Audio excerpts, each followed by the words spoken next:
உங்களை நீங்கள் நேர் பண்ணிக்கும்போது செல்வம் தன்னால் உங்களை தேடி வரும்.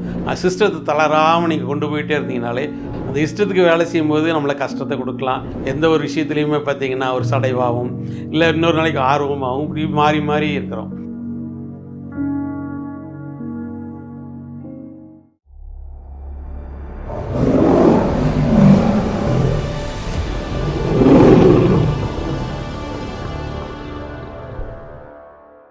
கர்ச்சனை டிவி நேயர்கள் அனைவருக்கும் வணக்கம்.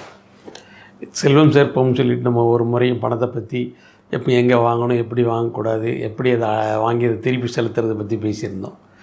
இப்போ நம்ம முக்கியமாக பார்க்க போகிறது பணம் மனதை இழுக்குதா, மனசு பணத்தை இழுக்குதா. இதுதான் ரொம்ப முக்கியமான விஷயம்.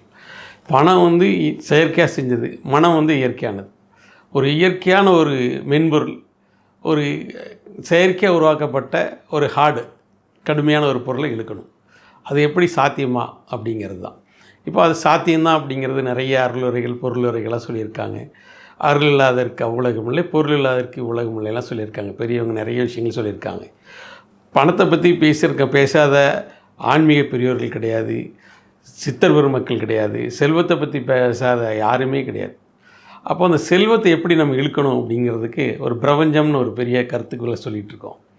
அந்த பிரபஞ்சம் எப்படி நம்ம அந்த பிரபஞ்சத்தை பேசுகிறோம், எப்படி அந்த பணத்தை இழுக்கிறோம், எப்படி அந்த பணம் நமக்கு வருது அப்படிங்கிறது ஒரு விஷயம். வேலைக்கு போனால் தான் பணம் வரும் அப்படிங்கிறது உண்மையான விஷயம். அந்த வேலை கிடைக்கிறது எப்படி, அது எந்த மாதிரி வேலையை நம்ம எதிர்பார்க்குறோம், அது எங்கே போய் எப்படி அமையும் அப்படிங்கிறது முன்னோட்டமாக நம்மளோட கற்பனைகள் தான் அந்த வழியாக மனதை இழுத்துட்டு போகுது அப்படின்னு சொல்லி கண்டுபிடிக்கிறாங்க. இப்போ பணத்தை எப்படி இழுக்குது அப்படின்னா, ஒவ்வொரு விஷயத்தை ரொட்டீனாக நம்ம திங்க் பண்ணிகிட்டே இருக்கணும், நினச்சிக்கிட்டே இருக்கணும் அப்படிங்கிறாங்க.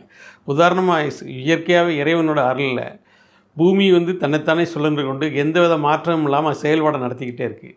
சூரியன் அதனோட செயல்பாடை எதுவுமே மாற்றாமல் இயல்பாக நடந்து கொண்டே இருக்குது. அப்போ எல்லாமே ஒரு குறிப்பிட்ட குறிப்பிட்ட திசையில் தன்னை நோக்கி எத்தனை ஆயிரம் ஆண்டுகளை சுற்றிக்கிட்டே இருக்குது. அதனோட வேலைகளை கடமை செஞ்சிட்ருக்குது. ஆனால் மனுஷங்க நம்ம என்ன செய்கிறோம், ஒரு நாளைக்கு 7 மணிக்கு எந்திரிக்கிறோம், ஒரு மணிக்கு 8 மணி, ஒரு நாளைக்கு 8 மணிக்கு எந்திரிக்கிறோம், ஒரு நாளைக்கு 5 மணிக்கு எந்திரிக்கிறோம். நம்ம டைம் ஒரு பேலன்சிங் அல்ல இம்பேலன்ஸாக இருக்கிறோம். எந்த ஒரு விஷயத்துலையுமே பார்த்திங்கன்னா ஒரு சடைவாகவும் இல்லை இன்னொரு நாளைக்கு ஆர்வமாகவும் இப்படி மாறி மாறி இருக்கிறோம். அப்படி மாறி மாறி இருக்கும்போது இயற்கைக்கு நம்ம மாறாக இருக்கிறோம். அந்த இயற்கைக்கு ஒத்து போகும்போது எல்லா விஷயங்களும் தன்னால் நடக்கும் அப்படின்னு பெரியவங்க சொல்கிறாங்க. அப்போ இயற்கைக்கு ஒத்து போகிறதுன்னா என்ன, நீங்கள் ஒரு 4:30 மணிக்கு எந்திரிக்கிங்க அப்படின்னா தொடர்ச்சியாக நீங்கள் 4:30 மணிக்கு எந்திரிச்சு உங்களோட அன்றாட கடமைகளை செஞ்சுட்டு இருந்தீங்க அப்படின்னா அது ஒரு விதமான நல்ல பலனை கொடுக்கும். அது விட்டு இன்றைக்கி 4:30க்கு நாளைக்கு 5க்கு 6க்குன்னு ஒரு இம்பேலன்சிங்காக ஒரு ரெகுலராக எதுவுமே இல்லாமல் ரெகுலர் தாண்டிய விஷயமாக நம்ம இஷ்டத்துக்கு நம்ம செய்யும்போது இயற்கை நம்மளோட இஷ்டத்துக்கு வேலை செய்யும். அந்த இஷ்டத்துக்கு வேலை செய்யும்போது நம்மளை கஷ்டத்தை கொடுக்கலாம், இல்லை நம்ம இஷ்டத்தையே கூட கொடுக்கலாம் இருக்குது. அதுக்கு நம்ம யாரும் அதுக்கு ஒரு பெரிய டெஃபினிஷனே கொடுக்க முடியாது. அப்போது நம்ம என்ன செய்யணும், ஒழுங்குமுறையாக ஒரு கடிகார சுற்றம் நம்மளோட வாழ்க்கையை அமைச்சிக்கணும். அப்படி அமைக்கிறதுக்கு நம்ம உதாரணத்துக்கு ஒரு 5 மணி நீங்கள் எந்திரிக்கிங்க அப்படின்னா தினமும் 5 மணிக்கு எந்திரிங்க. என்னென்ன கருத்துக்கள் செய்கிறீங்களோ உங்கள் வேலைகளை அப்படி செஞ்சுட்டே இருங்க.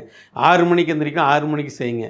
7ன்னா 7 மணி. உங்களோட உங்கள் ரொட்டேஷன் டைமை நீங்கள் மாற்றாமல் கண்டினியூவாக பண்ணிவிட்டு உங்கள் வேலைக்கு போகிற நேரத்தை மாற்றாமல் அப்படி உங்களை மனசை அங்கே இங்கே ஓட விடாமல் 6 மணிக்குன்னா 6 மணிக்கு எந்திரிச்சு 7 மணிக்கு வீட்டு வேலையில் முடித்து 8 மணிக்கு குழந்தைகளை ஸ்கூலுக்கு அனுப்பிட்டு 9 மணிக்கு ஆஃபீஸ் போவோம் அப்படின்னா சிஸ்டத்தை தளராமல் நீங்கள் கொண்டு போயிட்டே இருந்தீங்கனாலே ஆட்டோமேட்டிக்காக அது உங்களுக்கு ஒரு செல்வத்தை கொடுக்கக்கூடிய, உங்களை நீங்கள் நேர் பண்ணிக்கும் போது செல்வம் தன்னால் உங்களை தேடி வரும். ஆகா, இவன் இயற்கை இப்படி நம்ம கூட ஏந்து வர்றானே, இவன் நம்மளை மாதிரியே செய்கிறான், எல்லாமே ரொட்டேஷனாக இருக்குது அப்படின்னு சொல்லி இந்த இயற்கை நமக்கு உங்கள் தேவைகளை பூர்த்தி செய்யும் அப்படின்னு பெரியவங்க சொல்கிறாங்க.